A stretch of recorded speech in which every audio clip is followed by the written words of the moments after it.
你们到此的目的，是为了……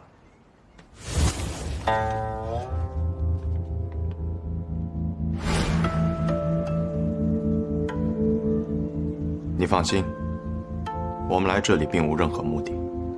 萧昭言是我妹妹，她在这里，也是因为当年我拜托大家长安排的。原来如此。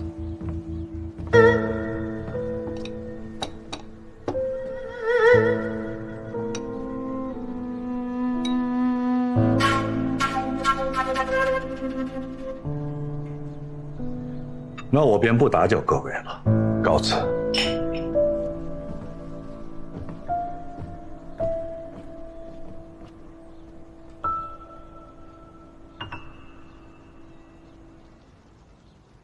这人还真是有趣啊！他知道了我们的身份，略微有几分惊讶，但是剩下的就是想离我们远远的。这里的人最怕的就是又和暗河摊上关系，像邪墨叔叔这样隐退的人不在少数。若是将他们重新收回暗河，也是一股可怕的战力。所以他知道你们的身份后，确认你们不是为他们而来，便立刻走了。若是为他们而来，便是会有一些麻烦。哎，不说了。你不是说顿顿有肉，餐餐有酒吗？肉呢？酒呢？自家酿的烧酒，烈得很，你敢喝？千杯不醉。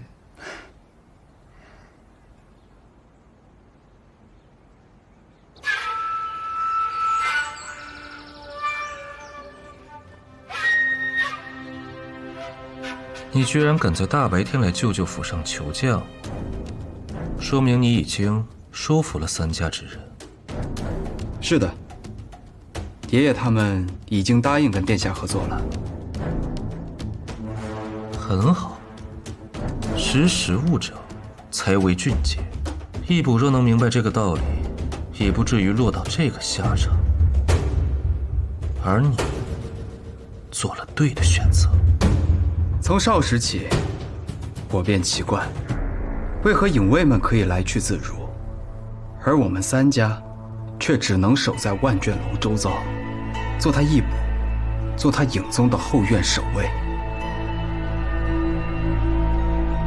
直到我看见了苏沐雨，我才明白我这些年的不服不愿，到底是为了什么。苏沐雨他不甘心做影宗的影子，难道我便甘愿吗？爷爷他们老了，而我却年轻，而年轻者便是敢于闯出旧天地。大皇子殿下，我愿做一支利剑，等待您松手离弦之日，助我之声名响彻天下。到那时候，再瞧瞧，是江湖木鱼里的剑厉害，还是朝野风云中的剑厉害？好，很好。对了，那一晚，他们二人已经带走了属于自己格子里的那份信纸了吧？带走了。很好。暗河易主之后，义卜就命人将里面的东西都取走了。大皇子给他们的是假消息吗？不，自然是真的，甚至可能比原来的那一份还要更加详细。因为消息是我很多年前从白小堂手中买过来的，那时的白小堂还并没有被琅琊王的势力所染指。殿下为何要帮他们？因为很快他们就要帮我了。雨墨姑娘，替我关注一下天启玄武使的动向。我跟他有过约定，不过昨日我去内卫司，他们的人说已经很久没有见过他了。如果有他的消息，他回天启，第一时间通知我。哦，是。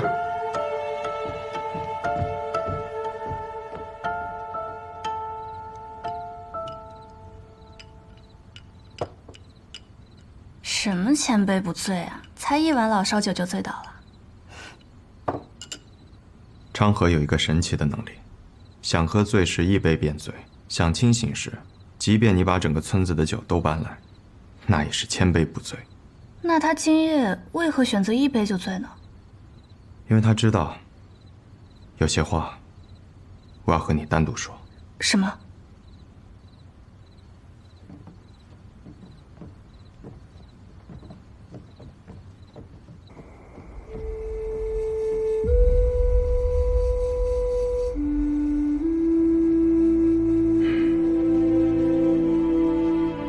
我在天启城的万卷楼中找到了当年的隐秘，也知道了吴建成覆灭那一夜涌入城中杀手的身份是谁？安和。真的是安和吗？当年安和奉命派出杀手93名，协同卓玉洛的几名亲传弟子，发动了吴建成之乱。卓玉洛全家上下67人，唯有年幼的少主存活。顺河道逃生，被安和所擒。吴建成少主天生剑体，苏家家主垂涎其天分，故特地安排进入炼炉，以无名者身份培养，以待日后成为苏家战力。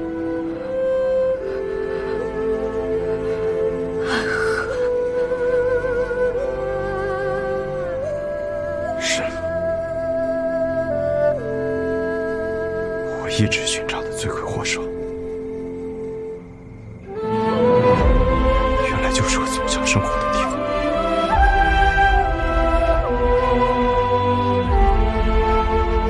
动手的杀手93名，存活下来18人。这上面的名单我都看了，每一个是我熟悉的，因为他们都在日后执行任务的过程中被杀害了。你可以看看。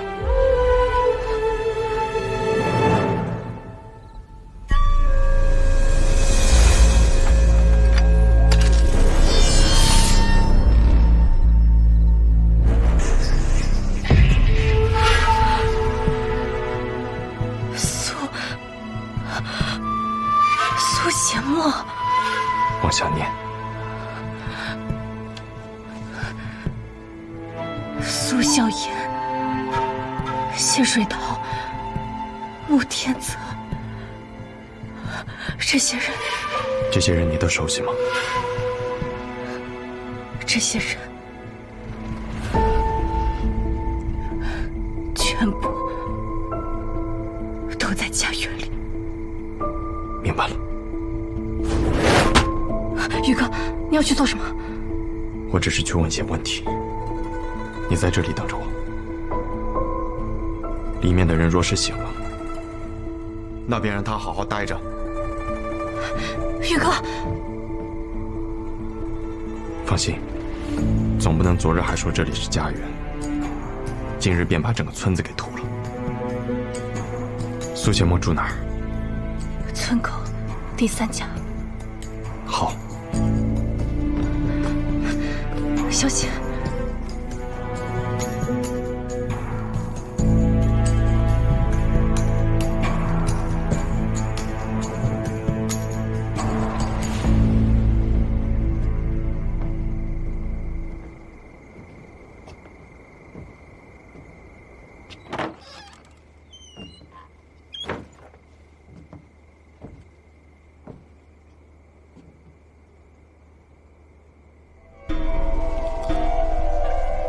前辈好雅兴，很多年的习惯了。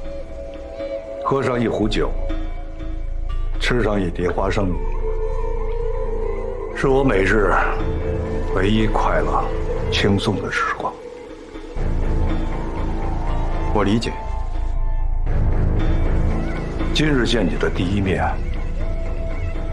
我就猜出了你的身份。你和你父亲年轻的时候格外的相像。我的剑法和我父亲当年比起来，也并无逊色。你的伞是你的剑，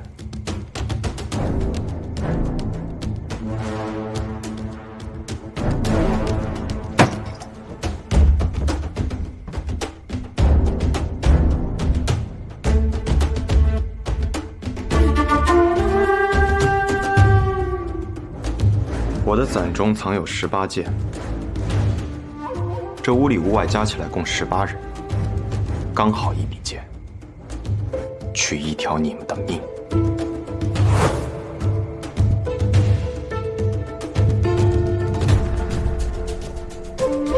不愧是苏家家主，一早就看中的孩子，居然重现了18剑阵。你们这些人应该都已经死了，为何会出现在家园之中？当年提魂殿下了这个任务，大家长本意是拒绝的，因为灭掉一个无间城所带来的影响太大，会动摇暗河的根本。但提魂殿的态度很坚决，因此暗河损失惨重。93名最顶尖的杀手，最后只回来了这18人。而这18人在日后执行任务的过程中，都遭遇到了追杀。没有人能提前知道暗河杀手所接的任务，除了提魂殿。没错，大家长也怀疑是提魂殿和下丹的雇主合谋，要杀人灭口。暗河之中从来都不存在所谓的杀人灭口的事情，因为你们根本不知道雇主的信息，没有灭口的必要。但那一次不一样，雇主想要的是无间城中那些珍藏的剑谱。当我们的人冲入城中的那晚，他们那些潜入的人正在争夺无间城中的剑谱，而我们两方人马在很短暂的时刻产生了错误的交锋。正是在这次交锋的过程中，我试探出了对方所用的剑法。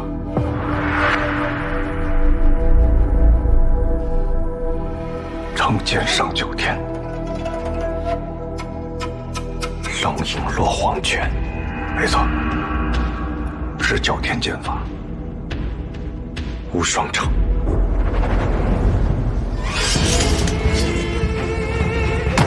莫急，此剑一出，天下无间。可偏偏号称天下无双的第一武城，赖以成名的也是剑。无双城，这个答案还真是令人心寒。为何心寒？因为我的父亲曾称赞过前任无双城城主刘云奇的剑法，对他隐有相惜之意。只可惜，苏公子，我知道的都已经告诉你了，但我也有一些话想对你说。我们这些人和你没有任何的情感，也不存在任何的愧疚。安和听令行事，你也是一样。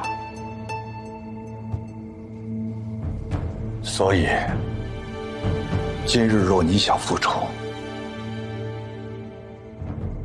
我们必定杀你。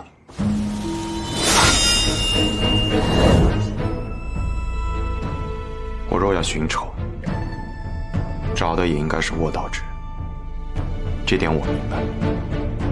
更何况入了家园，这一生的罪孽荣光都将洗净，这一点也不会有任何改变。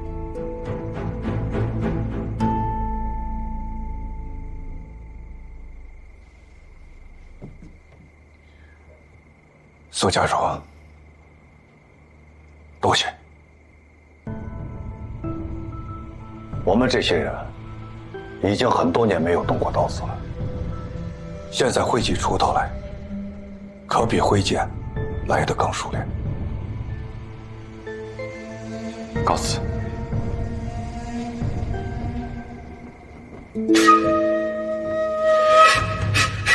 头儿，怕他做什么？咱们这么多人，还怕杀不了这么个小子？恐怕还真杀不了。18剑阵可不是闹着玩，更何况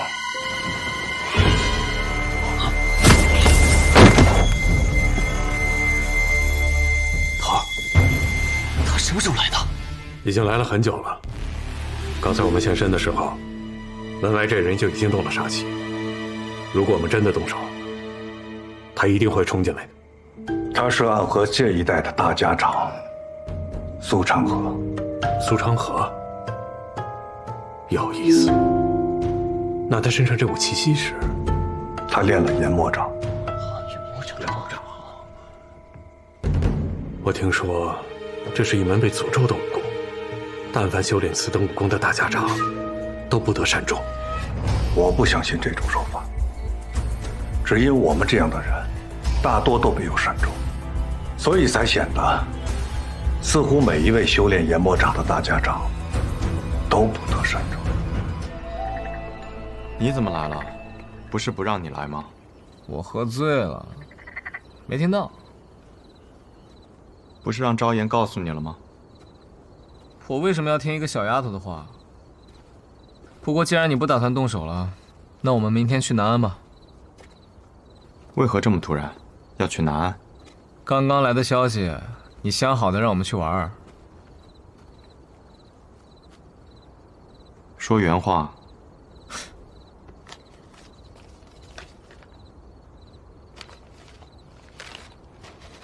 苏兄，见信安。吾近日归南安城，欲重开药庄，目前已有良医看病治人，却缺药童捣药揽客。不知沐雨兄可有闲情来暂带几日？若沐雨兄无空也无关系，但切记别把昌河兄带来。邀请的只有我，哪有我们？你一句话，去还是不去？可去，你也一起去。难道在他们那里，你没有得到什么新的有用的消息？你觉得呢？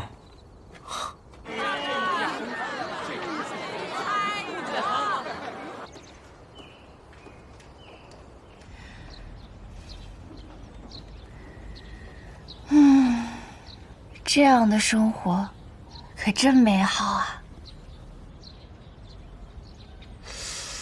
暗河的大事已定，你是不是该考虑一下你自己的大事了？狗爹，你又开始胡说八道！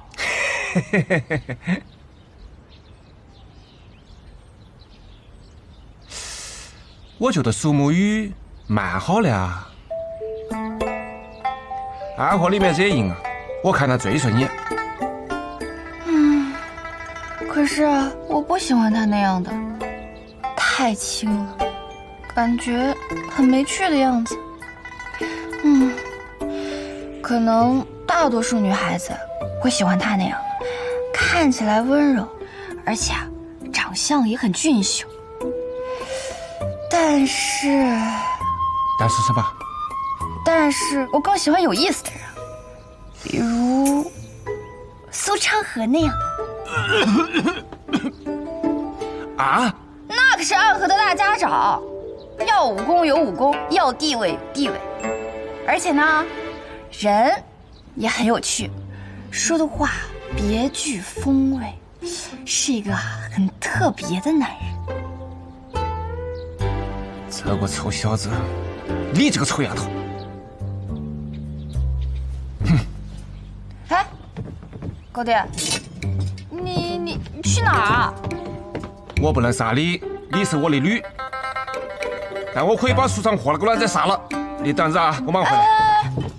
他可是暗河的大家长，苏沐雨只是一个苏家家主而已。为何狗爹你这么喜欢苏沐雨，对苏昌河却这么抗拒呢？苏昌河那个臭小子啊，功夫是高，但是一肚子的坏水啊！你要是嫁给他，爱媳妇是小事，怕是一辈子要当寡妇啊！哎，英雄注定是要被你们这些俗人所误解的。我们家昌河呀，那岂是……没想到神医对我居然如此中意啊！不会吧？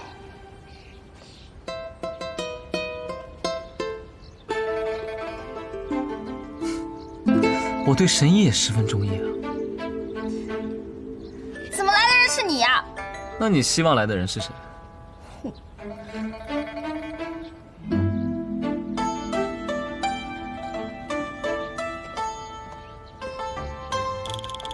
这位姑娘是？她是这个世间苏沐雨最在意的女人，她是和苏沐雨青梅竹马长大的好妹妹，她就是萧昭言，来自暗河的家园。去南安，那里有位神医，正好缺一名捣药的弟子。原来苏沐雨时常挂念的那位家园中的人，就是萧姑娘啊。小妹萧昭言见过白神医。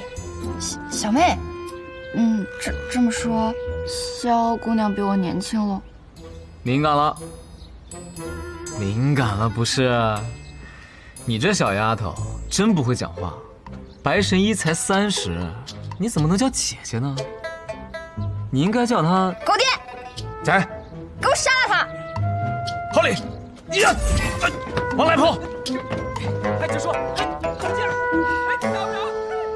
萧姑娘，既然你来了，那么苏沐雨呢？啊，沐雨哥哥说他好像要去见什么人，没有与我们同行。不过他一会儿就到。见人，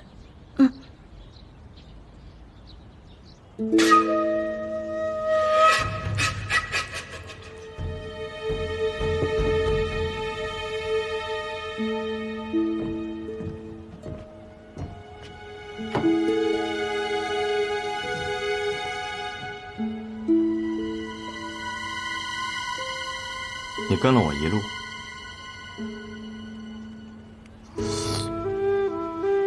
我没那么好闲情，是我的手下跟了你一路，苏家主。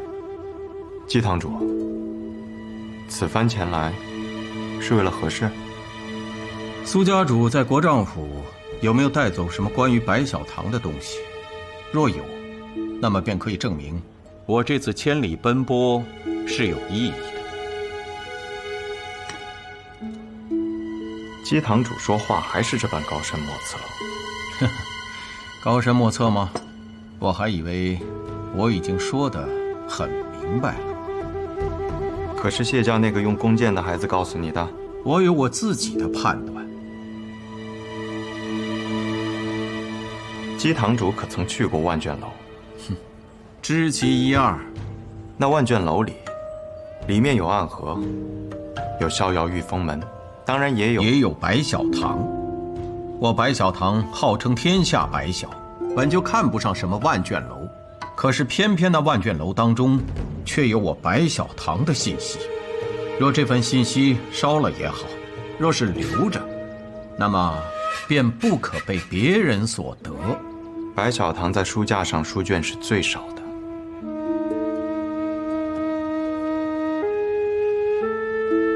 只有这一本，我从万卷楼中取得，并没有看过。苏家主是个聪明人，幸好你我现在还不是对手。若是有朝一日白小堂和暗河成为了敌人，那么苏家主将会是我第一个必须要杀死的人。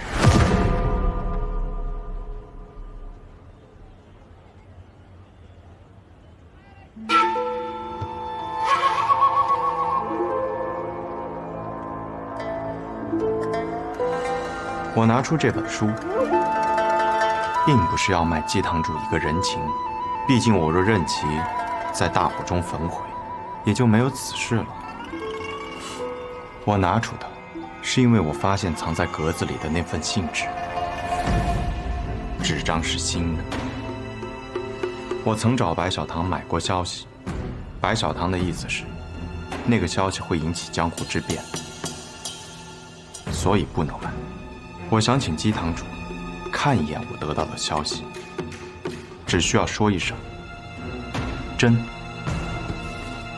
或是“假”。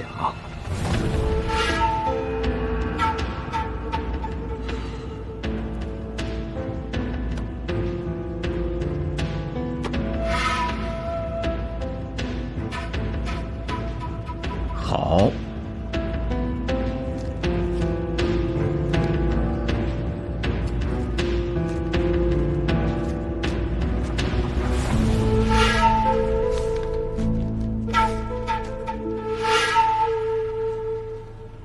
真。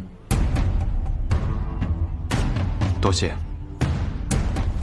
有人从白小堂拿走了这份消息，然后又抄录了一份新的放了进去。调包的我见多了，可是以真换真还是头一次见。或许是因为我们记录的更加全面，他想用这个消息向你卖个好，或者是巴不得希望你从这上面获得某些讯息，然后去做一些事情。看来有人想要利用你。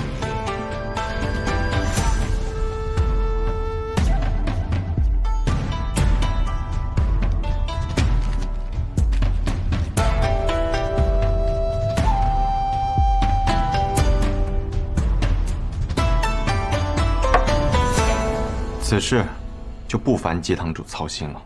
哼，算我多嘴。告辞。苏家主，这般急着走？这位斋的桂花糕快开售了，我有一位朋友很喜欢吃。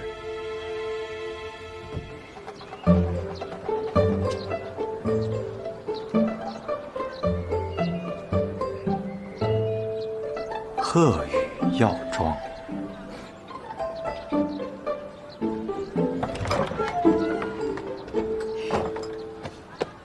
松雨，你来啦！怎么样？我这个名字取得好听吗？虽然看病的是我，你只是个药童，出于公平，我便还是把你的名字也给加进来了。但也是出于公平，这座宅子的租金你得出一半。多谢神医。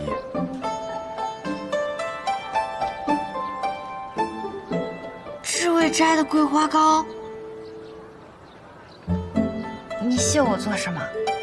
听说你方才去见人了，怎么南安城中你还有朋友？算不上朋友，只是故人，恰逢在这南安城中遇见了。哦，神医，怎么了？既然这药庄有我一半，那为何还不请我进去啊？哦，请进，进来，进来，进来，进来。哦。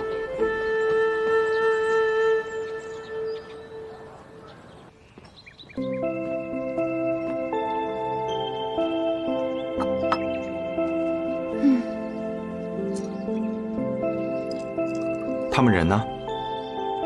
我本想着只有你一人来，便就只准备了一份床铺。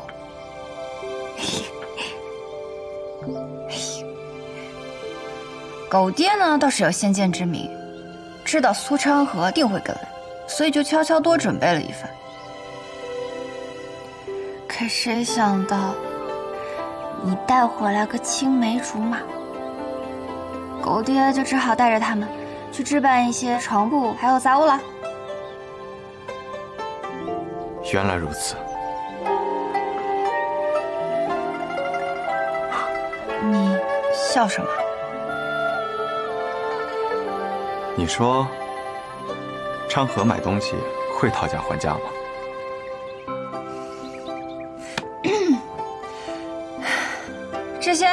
这些，都给我包起来。那些，还有那些，我都要了啊！啊，这是1锭银子，喏，不用找了。惟妙惟肖。我跟你说，人突然有钱之后啊，都是这个样子的。他现在不是暗河大家长了吗？那暗河的钱，就都是他的了。对了，你那个妹妹是怎么回事啊？你怎么突然把她从家园里给带出来了？你不是和我说过，家园才是最安全的地方吗？因为我们查到了，当年覆灭吴建城是暗河指的刀，其中一些人尚且存活于世，并且就在家园之中。虽然这些人早已隐退，若无意外，也不会再做杀人之事，但毕竟有仇在身，赵岩待在那里，我心中不安，所以我想到了神医，觉得神医这里定是极其安全的。神医这么可靠，再加上有哲叔坐镇，赵岩待在这里定然安全。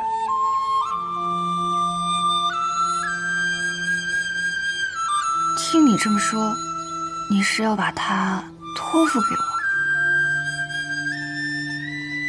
难道你还有什么别的事情要去做吗？和吴建城有关？我暂时不会离开，会在南城中住下。毕竟这是由我出力的药庄，得好好经营起来才是。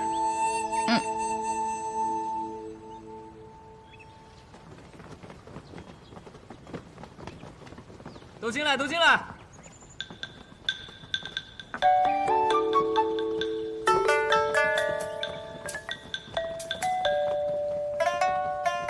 先放着。想想怎么安排啊？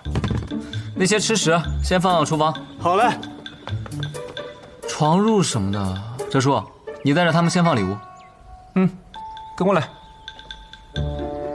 其他的东西就先放着吧，我再想想怎么安排。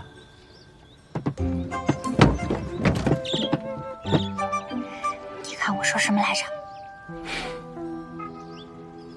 这是个什么玩意儿？本来人家只是个卖鱼的，这青玉盆是传家宝，结果昌河大哥偏要都买下来。那店家见了金子，忍痛割爱，就托了这位大哥给送来了。500两。来，拿去分了吧。多谢公子。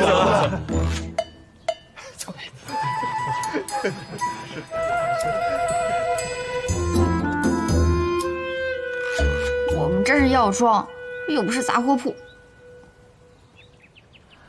我又没把这儿当成药庄来布置，我是觉得这是我们的家，以后要在这里生活，自然需要多些趣味，布置一些我们喜欢的东西。我看是你自己喜欢的。我怎不知你喜欢关羽啊？还有豆鸟。每个人都有自己喜欢的东西嘛。你喜欢捣药做饭，做个良家男子，但我嘛，便喜欢遛鸟、观鱼、听曲儿，做个不要脸的败家公子哥。人各有志。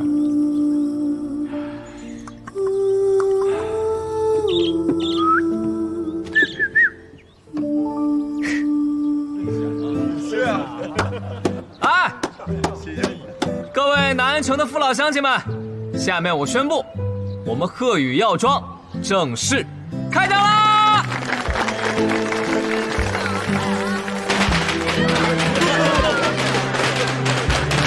我们药庄不是早就开张了吗？昌河说我们之前等人上门问诊不长久，得趁着这个机会，让十里八乡都见识见识神医你真正的实力。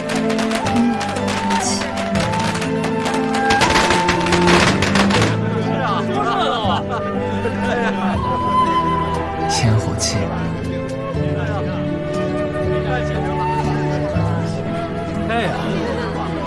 药庄，我怎么记得这以前是一个靠郡郎君卖高价药方的地方啊？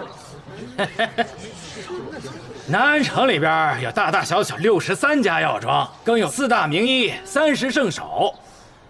你说你这个也是药庄？嘿嘿嘿，不知道哪位高人坐镇呢？是我。谁呀？这姑娘。